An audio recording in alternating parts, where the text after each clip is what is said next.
እንግዲህ ቤተሰብ ለቲክቶክ ብዬ እኔ ከስራዬ ተባርሬያለሁ ማለት ነው። ከስራዬ ተባርሬያለሁ። አሁን ቤተሰቦቼ ምን ብዬ ላውራ? አላውራም። ቤተሰቦቼ አልነግራቸውም። ተደብቄ አዲስ አበባ ውስጥ እገባለሁኝ። ከዛም በኋላ ሌላ ነገር እሞክራለሁ ማለት ነው። ትናንትና በዛው በሰራሁበት ቪዲዮ በጣም ተቀይማኛለች አሰሬ። እባካችሁ እባካችሁ ሄቶች ከኔ ተማሩ፣ እንዳትቀርጡ፣ ምንም ቪዲዮ እንዳትቀርጹ እላችኋለሁ። ትምህርት ይሁናችሁ። እንግዲህ ነገ ማታ ነው በረራዬ። መልካም ቆይታ ሁንላችሁ። ወዳችኋለሁ። ለራሴ ጥፋት ነው። Ijoolleen teenya warri haarawaa jechuudha. Warri mana madaamii keessa deemtanii waan madaamii manaa qabdu hunda akka waan keessan ta'e viidiyoo afoo dhaabbattanii waraabdan. Takkaayyuu yoo saaluun achi dhaxxanii sirbitanii, takka kilaasii waraabdan, takka kushiinaasii waraabdan. Akka mucayyoo kana akkasiin hin muudan. Viidiyoo yoo waraabdan jechuuf eeggannoodhaan waraaba. Miidiyaa kamiyyuu fayyadamtan mana namaa keessatti uf eeggannoo guddaadhaan waraaba. Warri alga madaamii godhata inuma waraabdan. Warri nyaata madaamii bira illee deemte inuma waraabda. Akka waan amma dura kaameraa wayii argine kaameraa kanarra duutan jechuudha. Ijoolleen teenya haarofti dhuftan. Warri duraanii miti. Warra haarawaati waan akkana warra dalagu jechuudha. Bakkuma hunda yoo geetta viidiyoo gariifaa jechuudha. Shishiin duuba kana itti taree jechuudha. Akkasuma viidiyoo waraabdi argitu isin xiinxalli isii jechuudha. Keessosi viidiyoo waraabuu san malee uffannaan kiyya akkamiiti, bakka akkamiiti waraabaa jira, maalirra waraabaa jira, sagalee madaamii fa'a keessa jira, sagalee ijoollee madaamii fa'a keessa jira jechuudha. Akkanuma viidiyoo waraabanii poostatan jechuudha. Qullaa ofii jechuudha. Gariin faasuma akkana laaluufaa jechuudha. Arabiyyaa afaan keenya laaliin. Wallaa gariifaa nama kumalchiisa. Gariifaa osoo akkana waa dubbisaa jiru fa'aa waraabee akkasi gadhiisa jechuudha. Viidiyoo waraabuun duratti maaliif waraabaa? Akkamiin waraabaa? Eessa waraabaa?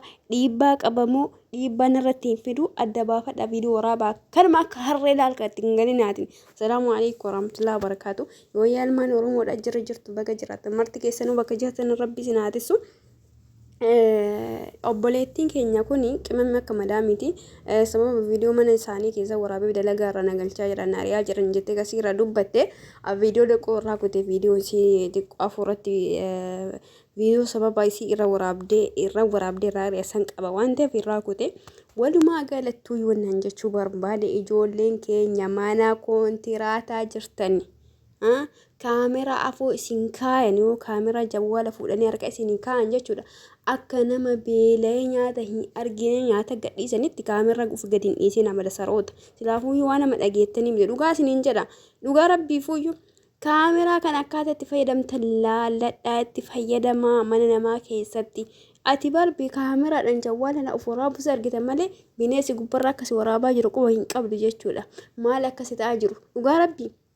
Bakka madaamiin ifeenitti ijoollee madaamii fa'aa warra waraabee gadhiisuu jira. Kilaasii hirribaa isaanii warra fuudhee gadhiisuu jira. Wannuma silaa waraabamu hunda silaa dhaloota kaameraan dhaloota kolfaa rabbi nu taasise wannuma hunda warri akka mana madaamii keessadha akka mana keessanii osoo mana keessanii yoo ta'e dabbaraadha wala nama dabbara dhugaa rabbi bakka hunda viidiyoo waraabanii gadhiisuun wannuma hundarra viidiyoo waraabanii gadhiisuun hedduu nama dabbara ammoo mana namaa keessatti ammoo hiree baay'ee cufa habiibtiitiya. Tokkoffaa yakka si gaafatama jechuun eeyyamaa maletti viidiyoo mana namaa waraabuun yakkamta itti gaafatamta. Seerri si gaafata. Tokko san. Lammaffaa ammoo osoo akkasi waraabduu kaashishiniin duubaa sitti ta'u kunniin jechuudha. Takkaa dura uffata jalaan godhadhu lubbuu. Hin dhaqqablaa kaameraa uumaa miti kaameraa hin dhaqqabama. Osoo nyaata fa'aa asii ofii waraabu garii of waraabu jechuudha. Nyaata kan akka waan du'aa jiru kana ofii gattuulee jechuudha. Isuma viidiyoo waraabee gadhiisa. Hin dhaqqabdaan dura nyaadhu keetiin viidiyoo waraabifamma suntu waa isin nungoon hin qabdu silaafuu jechuudha. Dhugaa rabbi dhaloonni duuba hafaan dhaloota miidiyaa nu jenne dhibbaan dhibbatti addunyaa kanarra osoo barbaadanii nu jechuudha. Dhaloota duuba hafaa taanee jira jechuudha. Sababni isaa akkaataa itti fayyadamiinsa miidiyaa hin beeknu. Miidiyaan nu fayyadamaa malee nu miidiyaa fayyadamaa hin jiru. Dhugaa jechuudha. Sababni isaa namni bakka hundatti viidiyoo waraaba bakka hundatti kalaas dhaloota viidiyoo dhaloota kaameraa taanee jira. Dhugaa rabbi namni osoo duutee kan qabdee jechuudha namni kaameraa waraabesse gubbaa dhaabbate. Haqiiqatan jechuudha haqiiqa lafa jiru. Lafa hoosii kaasuu dhiisee jira jechuu barbaadeeti. Kanaaf ijoollee teennaa waan waraabda filadhaa akka intala sanaatii hiree ofitti hin cufinaa. uffata arabaa fa'a sagalee arabaa fa'a warri odoosaa walii haasa'an isii achumaa kana hulluq jettee xiqqee mootii balbalawwan jala dhaabbattee waraabdi sagaleen qixxin jedheetti gala sanuma ka'a ammoo ijoolleen tan viidiyoo yoo waraabdan jechuu dhiifama naallee godhaatini yoo viidiyoo waraabdani osoo poostii hin godhiniin duratti viidiyoo san qulqulleessa dhageeffadha silaafuu wani tiktookii xiqqishu gabaabduudha miti sekendii muraasa hanga daqiiqaa takkatti isa waraabuu dhageeffachuu hin dadhabne waan ta'eef hanqina viidiyoo isa osoo poostii hin godhiniin dura laala maaltu hanqoodha akkasuma immoo waa irra poosattan laalladha akkanumatti kalaasanillee feemasii taadhaadhaan fasii kan kee gadi yaasin duuba habiibti ishee dalagaa isaa dhufte mataa gaccabsee dalagadhu dawana hundumtuu hin qaqqaba dhugaa rabbii hiree ofitti hin cufinaa ijoolleetan akkuma keessaniidhaan hiree amma yeroo amma kana keessatti dhugaa dubbachuuf yoo ta'e soof kan hin taane dalagaan biyya namaa jajjabaattee jirti namni irra jijjiiruu dhabee jira osoo dalagaan nu jiraatte haali itti jijjiiraman akkaataa itti jijjiiraman ulfaatee jira jireenyi qaala'ee jira qaala'insi Itoophiyaa keessa irraa dhuftan jechuudha. Kanaaf hiree keessa ofitti hin cufina harka keessanidha. Yeroo tokko num harka keenyaan balleessinutu hiree keenya riskii keenya nu harka qaba jechuudha. Kanaaf waa irratti eeggataa deema. Feemasii ta'uu barbaaddani suutumaan hin dhaqqabdani. Ka dursaatiin itti aansa uumaa rakkoo hin qabu jechuu barbaadeeti. Anama miidiyaa fayyadama. Alhamdulillahi haala itti fayyadamuu sanillee akka rabbiin fedhu sanillee ta'uu baatu viidiyoo fayyadama. Miidiyaa fayyadama jechuu barbaadeeti. Walaakiin giiftiin mana kanaa anaata nagowwa mana seeti. Anaata namu waan beene na seeti. Anaata namu jawwaala kan akkanuma musalsala yookiin diraamaa itti ilaale yookiin maatii kiyyaan dubbisuudhaaf qabadhu na seeti. Waa an jawwaala kanarratti lagu siin qubana hin qabdu. Tokkoffaa alhamdulillah mana kana keessatti kaameraan hin jiru. Osoo kaameraan hin jiraate walumaa siin argitu kanarra cufa malee waliin dhiisnu jechuu barbaadeeti. Sababni isaa amma durallee isin himee ture mana keessa jiru kan alhamdulillah mana an umrii kiyya guutuutti dalagee mana umrii kiyya guddina kiyyaa yoo itti farge jechuudha. Umrii makiyyaayuu guddina ijoollummaa kiyyarraa ka'ee hanga manguddummaa kanatti nama mana kana arge jechuudha. Ani walaa dhugaa dubbachuudha hagaadhaaf abbaa kiyya bira hin deenne mana kana taa'ee jechuu barbaadeeti. Yeroo biyyallee jiru iddoo biraa ture. Haadhaaf abbaa kiyya qajeeloon bira hin teenne. Kanaaf mana kana taa'ee mana kana guddadhee of argee jechuu barbaadeeti. Kanaaf ijoollee keenya kaameraa yoo waraabdan waa laalaa waraabaa.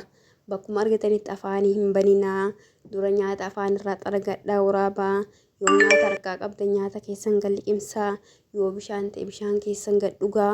Akkasii waraabaa malee kan afaan bantee waraabii mata sarqina guddiyyuu takka fa'a dhugaa rabbi takka muknisaa fa'a jechuun waan guddaa kana goote muknisaa kaarabaa kana jechuudha isa fa'a baadhattee viidiyoo waraabdii mee faayidaan maal osoo ufiin kan nastu viidiyoo waraabdu dhoo kaarabaa ajjiisii qabee waan taate mee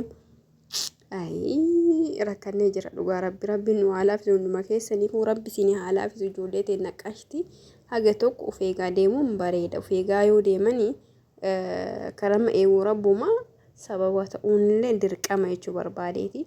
Hiree keessa ofirratti hin cufina haga danda'ameen haga rabbi siin laaffisee miidiyaa fayyadamuu barbaaddan akkaataa miidiyaa itti fayyadamtan san dura hubadhaatiin baradhaatiin ani rafne bara gamma sa'aatii akka Itoophiyaatti sa'a meeqa isiniif fakkaate? Sa'a tokkoof deema ganama jechuudha. Namni haga sa'a tokkoo hin rafne ana malee jiraayi. Guyyaa rafuun kun barbeerrii balee nama hin quumsu mataa nama dhukkubsa. Amma ka'ee laala warri keenya biyya alaa jirti jedha firaashii tokko lafa buufataa irra balaa xamarra. Warri keenya mucattiin teenya biyya alaa jirti. Biyya alaa jirti. Burcuqoo takkallee asii biraa fuune akka bishaan dhuguu fi dandeessu fadhiise. Firaashii harkisaa irra ijoollee wallaahi. Firaashii harkisaa jiran shi. Warri keenya biyya alaa jirti naan jedha akkatti jiru nama rabbi beeka. Nagaa na oolame amma rafa.